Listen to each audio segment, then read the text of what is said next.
Ils ont raison. Et les gens de la Côte d'Ivoire, de la France, etc. Voilà le message que le prophète nous a laissé avant de partir. Les enfants, c'est-à-dire la relève, Proverbe 22, verset 6, Proverbe 23, verset 13, malheureusement pour nous, mais j'ai été particulièrement content et surpris, agréablement, quand, en pianotant, je l'ai vu, papa tout à coup, il a parlé des études, et demain, bac plus, au lieu d'être médecin seulement, ou bien caissière, ou bien caissier. C'est bon, merci beaucoup. Donc, nous allons aborder ça. Ça se fait dans la discipline. C'est pour ça que Proverbe 23, 13 dit, n'épargne pas la chicotte à l'enfant. Si l'enfant fait mal, tu lui donnes la chicotte. En ce faisant, il ne mourra pas, mais tu arraches son âme du séjour des morts. 22, 6. Instruis l'enfant selon la voie qu'il doit suivre quand il sera grand. Exactement. Moi, je n'ai pas vu un devancier dire ça, donc tu vas faire bis repetita aujourd'hui, ça va partir sur les zones encore, et vous aussi, sur votre chemin dans vos maisons, veillez à l'éducation stricte. Chose. Les gens disent que je suis trop sévère. Je ne suis pas sévère comparativement à mon papa. Je suis sûr que s'il n'y avait pas eu cette discipline rigoureuse à la base, c'est pas certain que je sois toujours porteur d'âge. C'est vrai, je suis né dans les soutanes, mais c'est pas certain que je sois toujours dans... Ou bien même si j'étais dans les soutanes, peut-être que je ne serais pas accro. Parce que là-bas, là, on pouvait danser. Il y a les belles nanas, on pouvait aller dans les boîtes de nuit, voyager. Oui! Le milieu dans lequel j'étais s'y prêtait, je vous assure. Ça s'y prêtait tellement que même mes cousines, elles sont là. Elles sont sur Paris. Et elles me regardent. Demandez-lui. Elles sont étonnées. Toi-même là? Oui. Que le nom de l'Éternel soit béni. Donc, je souhaite que vous aussi, vous soyez prompts et sévères. Être sévère, ça ne veut pas dire être méchant vis-à-vis des enfants. Celui qui n'est pas exigeant ne peut pas recevoir de Dieu la grâce. Notre Dieu est débonnaire, mais il est exigeant. Notre Dieu n'est pas méchant. Vous confondez sévérité et exigence. Notre Dieu est débonnaire, mais exigeant. Exigeant. Avec Dieu, c'est l'exigence. Ah oui, c'est ça aussi. Dieu n'est pas dans la peu près, il est comme la musique. Un do, c'est un do. Un do dièse, c'est un do dièse. Un ré, c'est un ré. Pas plus. Que le nom de l'Éternel soit béni. Bon, je vais te passer la parole. Et puis tu vas nous enseigner. Ensuite, on va te poser des questions. Papa Koundé également. Et s'il y a un devancier qui veut là aussi. Non, vas-y. Ah non, toi, non. Ce que nous, on avait prévu, c'est la discipline dans l'église. C'est surtout la chorale. Mais la dernière fois, c'était chaque devancier vient avec un thème qu'il développe pour quelques minutes et puis on lui pose des questions. Parce qu'à 19h, il faut qu'on quitte ici. Je peux changer de thème? Non, va! Pour retourner sur le thème de la dernière fois. Si tu veux. Oui. Sinon... Donc, vous avez Papa Toutouakou de la paroisse Grâce Divine de Val d'Argenteuil qui est en train de prendre la parole. Oui. Et je vais prendre plutôt un autre thème sur la discipline au niveau donc, des visionnaires et dans le cadre de la prophétie. Tu peux te lever un peu qu'on te voit bien. La discipline au niveau donc, des visionnaires et plus particulièrement au niveau de la prophétie. Il est vrai, papa l'a dit tout à l'heure, que nous avons une culture du christianisme céleste où nous appelons vision ou prophétie. Il y a beaucoup de mélange entre ces deux expressions d'ailleurs. Et nous avons une mauvaise interprétation aussi de l'enseignement de l'apôtre Paul en ce qui concerne le Corinthiens chapitre 12, et ce qui concerne les dons divers, et la manière dont surtout il les a cités nous pousse parfois à faire certaines confusions. Pour maîtriser, pour être un bon visionnaire, il ne suffit pas de bien voir, mais il faut que le visionnaire fasse le bon discernement. Tu peux être un très très bon visionnaire, Dieu te montre beaucoup de choses, mais si tu n'as pas le discernement, on va te dire que tu es un faux visionnaire ou tout simplement un menteur, alors que tu as bien vu, que tu as bien reçu le message du Seigneur. C'est en cela que la discipline en matière de vision et de sanctification devient très, très, très important. Pour cela, il appartient au maître visionnaire, au chef visionnaire, de tout faire pour que les enfants qui sont sous son autorité, ceux qu'il forme, deviennent meilleurs que lui, en suivant ce que Papa Nassoum vient de nous dire. Si les visionnaires que le chef visionnaire forme n'évoluent pas, ne deviennent pas meilleurs que lui, le visionnaire il a un problème. Donc son but premier, c'est de faire d'excellents prophètes, d'excellents visionnaires, qui aient la meilleure capacité de prophétie, de discernement et d'interprétation. L'élément le plus important aussi que nous souhaitons, que j'aurais bien aimé aborder avant de continuer, c'est les contre-visions. C'est-à-dire lorsque un visionnaire vient faire une vision quelque part et que il n'est pas un visiteur fait une vision quelque part et qui n'est pas très très satisfait de la vision ou du moins de l'interprétation ou du discernement d'une vision d'un tableau, il aime bien aller voir un deuxième visionnaire pour lui demander, bon, voilà ce que telle personne a dit, voilà ce qu'il a expliqué, qu'en est-il. Dans l'enseignement et dans la formation, et c'est là où la discipline est très importante, des visionnaires ou des futurs visionnaires, il est important à ce que ceux-ci sachent deux choses au niveau de la vision. Et c'est pourquoi souvent, je demande il n'y a pas de grands visionnaires qui existent dans le monde, il n'y a que des visionnaires tout simplement. Parce qu'en matière de l'exactitude, de la promptitude et de la qualité d'une vision, deux paramètres sont au-devant de nous. D'abord, premièrement, la miséricorde que Dieu accorde à celui qui vient faire la vision. Ça, c'est une première chose. Et le deuxième élément, la qualité, les degrés de sanctification et d'élévation de celui qui fait la vision. Donc, les deux éléments rentrent en jeu en même temps. Et on peut avoir le plus nul des visionnaires ou le plus bas des visionnaires qui un jour, quelqu'un vient pour faire une vision, il va lui sortir de sa vision, la personne sera par terre. Il va dire, mais comment a-t-il pu me sortir tout ça? On dirait que la personne vit avec moi tous les jours. Il finit cette vision-là, une deuxième personne vient faire vision chez le même visionnaire, il ne va pas dire la même chose que la première personne. C'est dans le milieu des visionnaires, non-visionnaires, nous savons que ces éléments-là, ce sont des choses qui arrivent souvent. Tu fais une vision à quelqu'un avec une profondeur incroyable, une deuxième personne vient, elle sera bonne aussi la vision, mais elle n'aura pas la même profondeur que la première, que tout ce qu'on a dit à la première personne. C'est tout simplement parce que lorsque on vient faire une vision, Dieu peut vouloir te parler à toi. Ce jour-là, et qu'importe l'état de sanctification, le niveau de visionnaire, qu'importe ce qu'il est, Dieu veut te parler à toi. Ce jour-là, le visionnaire sera le summum des visionnaires. Il va te sortir de ces visions, de ces choses que toi-même tu n'en reviendras pas. Et que le visionnaire même parfois s'étonnerait que Dieu lui ait pu lui montrer toutes ces choses-là. Et il est important ce que un visionnaire ne s'enorgueille pas ou ne s'en réjouit pas, parce que la première chose, c'est parce que Dieu a voulu parler à la personne qui est venue vers lui. Dieu veut lui parler. Donc, Dieu se met entre le visionnaire et la personne et Dieu sort les visions incroyables les plus impossibles.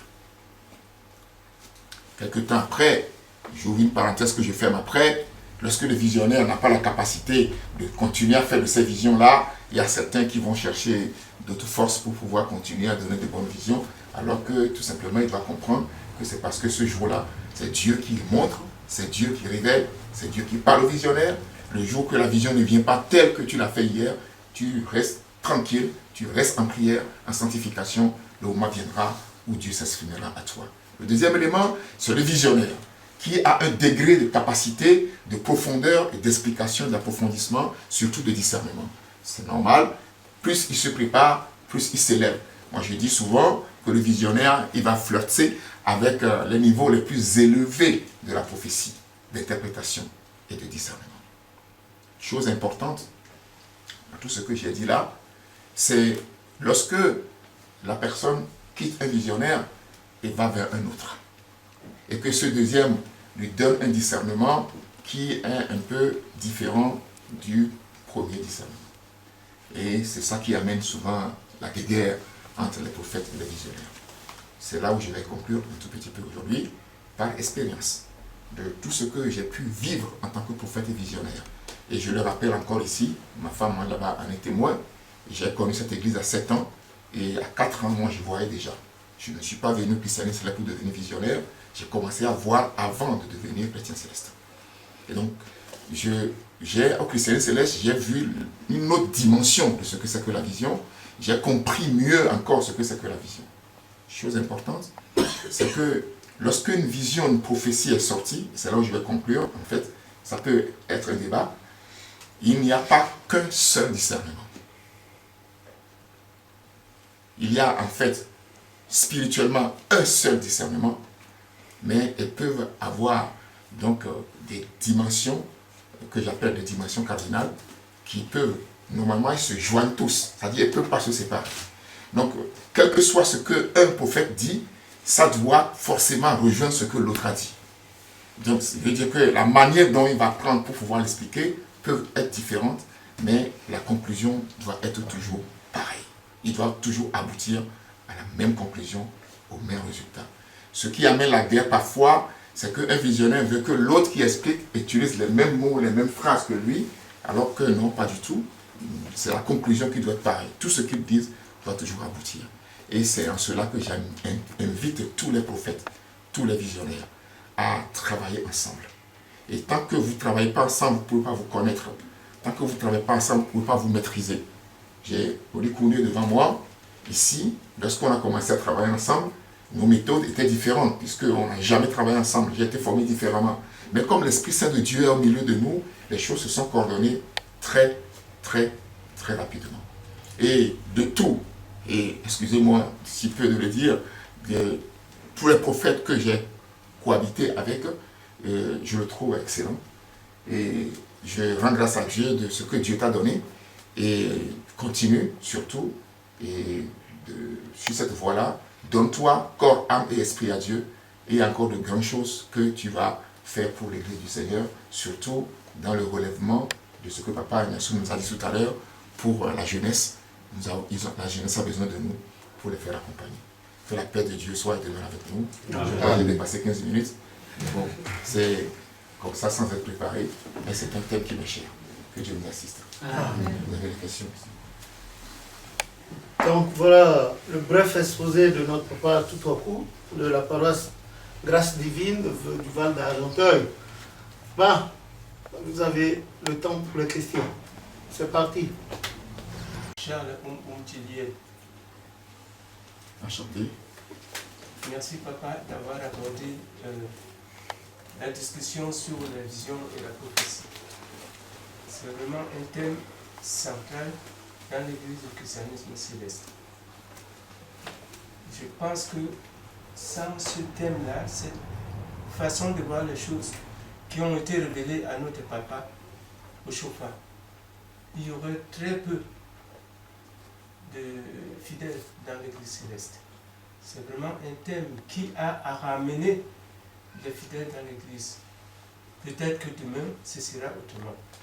Mais c'est un thème important. Or, dans 1 Corinthiens 13, qui dit que si je n'ai pas l'amour en moi, je suis une cymbale qui n'a que de bruit. Je voudrais que cette application, toi qui es bien assis dans le métier de visionnaire, de prophète, que tu m'expliques. L'amour a une relation directe avec les révélations. Cependant, tu as abordé que entre celui qui prophétise et celui à qui appartient la prophétie. Quand est-ce que, souvent j'ai entendu dire, lorsque j'ai été peut-être victime de cela, c'est pour ça que cette question est bien fondée. Voilà un prophète qui prophétise sur quelqu'un, qui lui révèle des choses. Et on vient de lui dire au propriétaire de la prophétie, tant que tu ne feras pas ceci, ceci ne s'accomplira pas. Au moment de la révélation, ce n'était pas ainsi. l'Éternel Dieu est venu lui dire qu'à tel moment, je ferai ceci, je ferai cela. Il n'a pas dit, tant que tu ne seras pas bon ou bienfaisant ou obéissant, cette prophétie ne s'accomplira pas. Moi, je suis celui qui croit que quand l'Éternel dit quelque chose, ça se réalise. Or, d'autres prophètes reviennent et disent, tant que tu ne feras pas telle chose, que tu ne seras pas comme ça, tu ne verras pas la réalisation de la prophétie. Peux-tu vraiment essayer de m'apporter des éclaircissements dans les relations entre la parole de Dieu qui donne et l'exigence demandée au propriétaire de la prophétie d'attendre la réalisation de ce qu'il attend. Destinataire de la Le destinataire, oui, c'est lui le prophète, le propriétaire. C'est lui qui est destinataire, qui est le propriétaire de la prophétie qui sort. Merci. Je peux résumer, à mon entendement, on reçoit une prophétie, mais la prophétie ne se réalise pas jusque-là, et un autre vous dit que tant que vous ne faites pas ça, la prophétie ne se réalisera pas. Ce qu'on Dieu vous a dit ne se réalisera pas. Je peux corriger. Oui. Il n'a pas dit, le deuxième prophète n'a pas dit dans le cadre d'une prophétie, mais dans le cadre d'une relation. D'accord. Okay. Que Dieu nous assiste. Normalement, lorsqu'une vision sort pour quelqu'un, pour qu'une vision sorte, elle a 3 dimensions. Il y a d'abord ce que nous appelons la connaissance. C'est vrai que la manière dont l'apôtre Paul l'a enchaîné, ça trompe un peu notre interprétation, mais ce n'est pas grave. Il y a d'abord la connaissance, c'est-à-dire que l'information vient au visionnaire. Parce que tu ne le savais pas, cette histoire-là. Tu fermes les yeux, l'information vient à toi. Ça, c'est la connaissance. Maintenant, il y a un deuxième élément qui vient dans un deuxième temps, qui permet au visionnaire de poser les bonnes questions pour avoir les bonnes réponses par rapport à la connaissance que je viens de recevoir. D'accord? Et cette partie-là s'appelle tout simplement la sagesse. Si tu n'as pas cette sagesse-là, cette grâce-là, tu ne sauras pas poser la bonne question pour que la bonne réponse puisse te venir, pour répondre. C'est pourquoi souvent les grands chefs visionnaires, Papa Lévi disait aux gens, posez les questions. Quand tu as vu une vision, tu ne comprends pas pour la question. Souvent en nous posant ces questions, et dans ces questions-là, les réponses peuvent être parfois aussi d'autres visions. Tu peux poser la question, on te remonte une autre vision. Si tu ne la comprends pas, tu en poses une autre, jusqu'à ce que la réponse finale soit claire pour toi. Mais ce qui est simple pour un visionnaire, c'est d'avoir la double connaissance, à savoir la connaissance visuelle et la connaissance auditive. Donc, si ce que l'on te montre n'est pas clair, la voix vient compléter. Donc, c'est beaucoup plus facile pour cela. Donc, d'aller beaucoup plus vite que les autres. Il n'a pas besoin de plus de 10 000 questions, on lui parle clairement et puis ça passe. Après, en troisième position maintenant, il y a la prophétie, qui n'est pas la même chose que la prophétie avec grand P. Moi, je les distingue un peu, c'est un peu compliqué aujourd'hui, mais un temps viendra où je vais peut-être approfondir ces choses-là. La prophétie, ça dit que moi j'appelle le conseil. Maintenant, on va dire, prends 3 bougies, prends ceci, prends cela, parce que tout ça, on lui a expliqué pourquoi d'abord il faut faire ça. Après, il dit à la personne, maintenant, c'est les 3 étapes-là. Donc la connaissance, premièrement, c'est très important. Et la sagesse, pour poser les bonnes questions, pour avoir les bonnes réponses. Et la prophétie, c'est-à-dire dire à la personne, pour tout ce que Dieu t'a montré, pour toutes ces explications, voilà ce qu'il faut faire. Il faut prendre 3 bougies, il faut prier, il faut prendre de l'eau, il faut mettre sur un verre. C'est cette dernière partie-là que la personne va exécuter et les choses vont être bien. Donc si les 3 étapes-là, normalement, sont déjà bien respectées, les conditions pour que la prophétie soit réalisée sont déjà données dans la sagesse. Il n'y a pas toutes les conditions qui doivent être remplies pour que ce que Dieu dit soit réalisé sont données dans la sagesse. Donc normalement, tu dois être déjà en connaissance de ce qu'il fallait faire pour que soit réalisée la vision qu'on t'a donnée. Donc c'est pour moi particulièrement, ou soit ce jour où tu as reçu la vision, on n'a pas bien tout expliqué, ou tu n'as pas bien tout compris, Mais il n'y a pas d'autres conditions parce qu'elles sont données dans le deuxième niveau de la vision. C'est l'air simple, mais c'est très très complexe. La vision n'est pas une chose simple. Moi, je rends grâce à Dieu, c'est mon domaine. Ça, je ne me le cache pas. Je travaille énormément dessus. Et c'est un domaine que je maîtrise parfaitement. Donc, je sais ce dont je parle. Et quand je parle avec conviction et force. Et tous les visionnaires doivent, la manière dont nous regardons la vision à l'église du christianisme céleste doit évoluer. Parce qu'on la voit trop basse et on mélange tout en fait. Il faut qu'on évolue à ce niveau-là. Ça permet à tout le monde de comprendre, surtout au prophète, de savoir où il va et ce qu'il dit à la personne. Donc ce prophète-là, s'il apprend qu'un autre prophète vient te parler comme ça, il ne sera jamais content. Il va dire que peut-être que, bon, en tout cas, moi, je ne serai pas content. Parce que je suis convaincu que, dans une vision, les diverses étapes que Dieu m'a permis de suivre, j'ai tout dit à la personne. Donc, normalement, il ne doit pas avoir d'autres informations extérieures, sauf si le vision n'a pas bien expliqué. Je me répète, mais j'espère que je me suis fait bien comprendre. Pour te dire que l'information que cette personne vient te donner ne devait pas exister, parce que normalement, tu aurais dû la voir bien avant. Ou soit tu ne l'as pas bien entendu, ou alors c'est toi qui ne voulais pas mettre en application. Mais tout devait être dit dans la vision. Je ne sais pas si je suis très clair, c'est assez complexe.